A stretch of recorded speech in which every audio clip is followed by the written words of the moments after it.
अस्सलाम वालेकुम स्टूडेंट्स। आज हम चैप्टर नंबर 5 के कोर लेक्चर के साथ हैं और आज का हमारा लेक्चर सेंट्रीपिटल एक्सेलरेशन के हवाले से है। सेंट्रीपिटल एक्सेलरेशन क्या होता है, इसे जानने से पहले हमें थोड़ा सा पुरानी चीज़ों को याद करना पड़ेगा। नंबर 1 हम चैप्टर में पढ़ रहे थे कि रोटेशनल मोशन में एक स्पेशल कैटेगरी हम सर्कुलर मोशन की बात कर रहे थे। सर्कुलर मोशन आप जानते हैं कि हमने डिफाइन की थी कि कोई ऑब्जेक्ट इस तरह मूव कर रहा हो कि उसका radius about some axis of rotation या पॉइंट ऑफ रोटेशन से फिक्स हो, तो इस तरह की मोशन को हम सर्कुलर मोशन कहते हैं। सर्कुलर मोशन में खुद दो तरह के टाइप्स अवेलेबल होते हैं। एक को हम यूनिफॉर्म सर्कुलर मोशन कहते हैं और दूसरे को हम नॉन यूनिफॉर्म सर्कुलर मोशन कहते हैं। तो ये डायग्राम देखिए, इसमें फर्ज करें कि यहाँ पे हमारे पास कोई ऑब्जेक्ट है, ये एक वेलोसिटी v के साथ एंटी क्लॉकवाइज डायरेक्शन में मूव कर रहा है। अगर ये वेलोसिटी जो ट्रांसलेशनल वेलोसिटी है, जिसे हम लीनियर वेलोसिटी कहते हैं, ये थ्रू आउट द मोशन जो है ये कांस्टेंट रहे, तो इस तरह की सर्कुलर मोशन को कहेंगे uniform circular motion. That's an object moves in a circle with a uniform और कांस्टेंट लीनियर स्पीड। इसके बरक्स अगर ये इस तरह मूव करे कि यहां से इसकी स्पीड में इजाफा हो या कमी हो, इसकी जो लीनियर स्पीड है इसमें तब्दीली आ रही हो, ऐसी सूरत हाल में ये नॉन यूनिफॉर्म सर्कुलर मोशन होगी। यानी कि डिपेंड करती है, अगर ये आर भी कांस्टेंट है और लीनियर स्पीड भी कांस्टेंट है तो ये यूनिफॉर्म सर्कुलर मोशन है। अगर ये आर कांस्टेंट है लेकिन वी की जो मैग्नीट्यूड है, लीनियर वेलोसिटी के मैग्नीट्यूड है, ये कांस्टेंट नहीं है, तो ये इसका मतलब है ये linear non uniform circular motion है। तो अब आगे चलते हैं थोड़ा सा मजीद। तो सबसे पहले हमने पिछले लेक्चर में देखा था कि हमने ये इक्वेशन पढ़ी थी S is equal to R थी। उस वक्त हमने बताया था कि ये जो इक्वेशन है ये लीनियर और एंगुलर क्वांटिटीज को आपस में रिलेट करती है। आज हम देखेंगे कि इसको हम कैसे यूज करके एंगुलर वेलोसिटी और एंगुलर एक्सेलरेशन को डिटरमिन कर सकते हैं।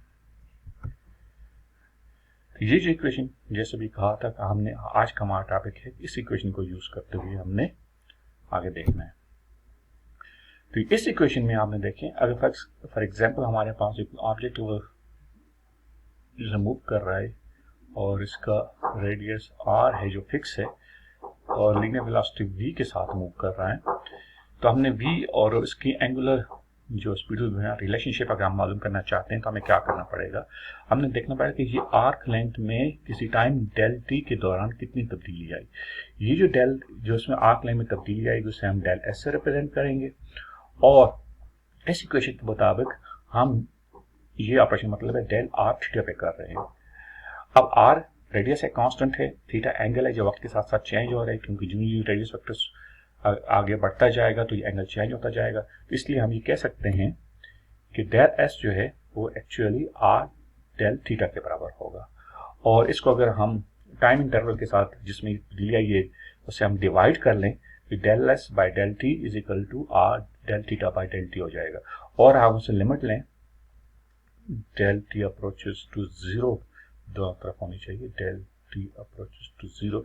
अगर हम लिमिट लगा लें तो ये डेरिवेटिव बन जाएगा हमारे पास डिस्प्लेसमेंट का पोजीशन का विद रिस्पेक्ट टू टाइम, जिसे हम लीनियर वेलोसिटी कहते हैं, और इस तरफ आर कांस्टेंट है तो ये डेरिवेटिव ऑफ बन जाएगा angle with respect to time, जिसे हम एंगुलर वेलोसिटी कहते हैं। तो इस इक्वेशन को यूज करते हुए हमने ओमेगा और v के दरमियान यानी लीनियर और एंगुलर वेलोसिटी के दरमियान रिलेशन फाइंड आउट किया।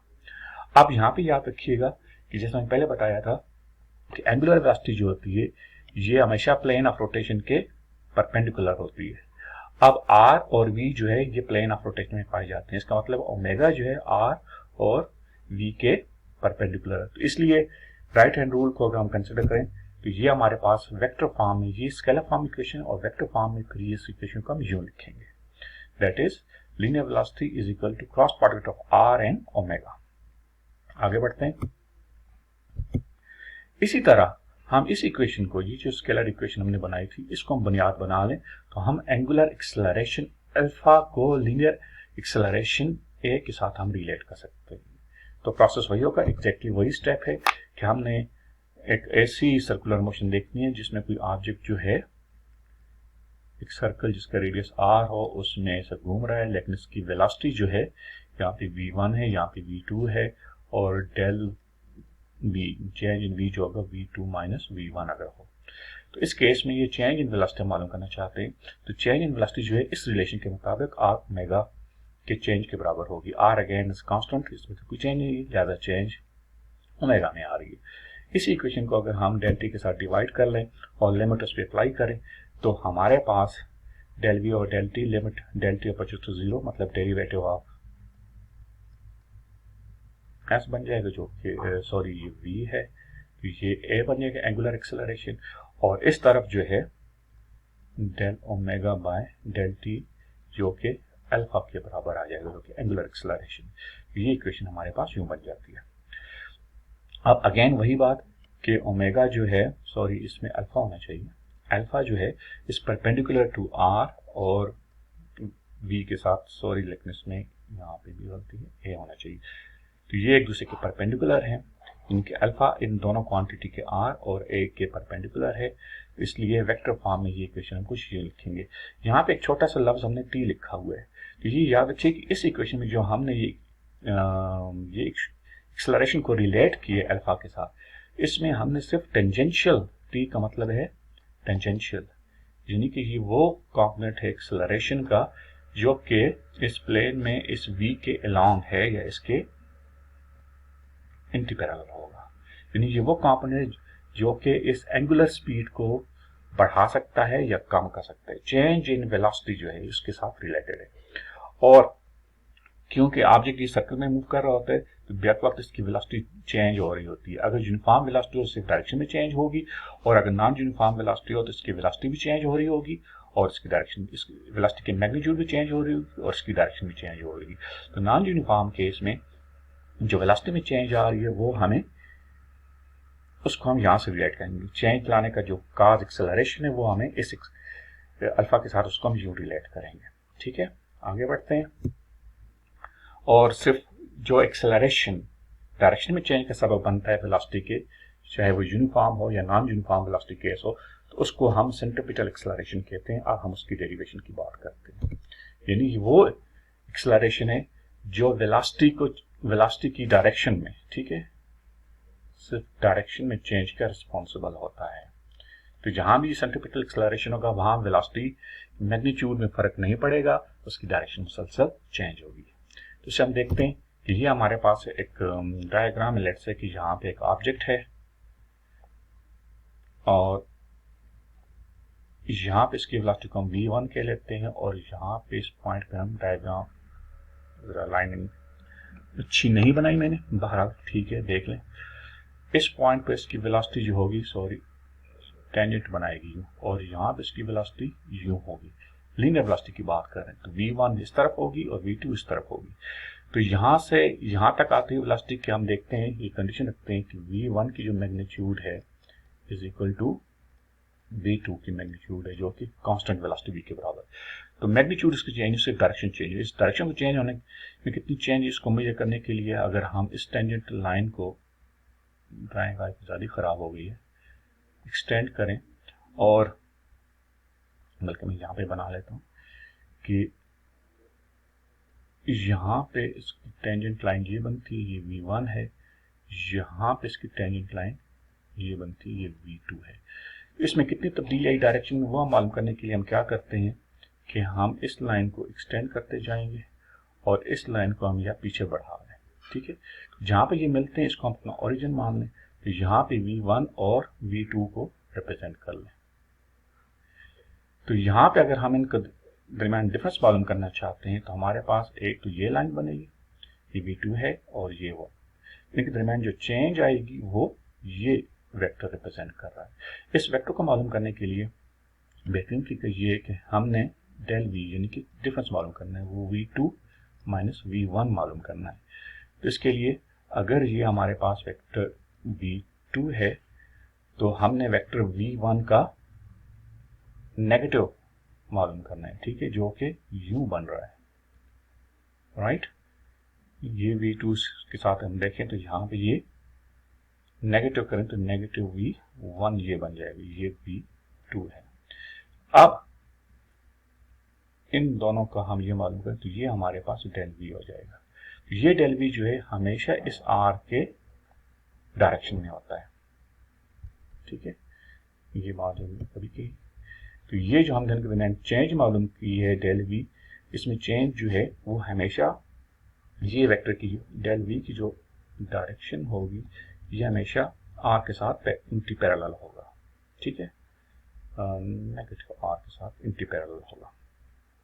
अब अगर हम इसी चीज को अपना जो हमने बनाया था डायग्राम लाई थी, अच्छी डायग्राम नहीं बनी, और तो एक सर्कल बना लें जिसका रेडियस v के बराबर हो, तो उसी से हम देख सकते हैं ये जो चेंज डेल वी आर ये जिस तरह हमारे पास एस आर थीटा होता है, इसी तरह ये जो चेंज इन डेल वी है ये आर इसमें v के बराबर है और थीटा जो है वो डेल थीटा के बराबर होगा।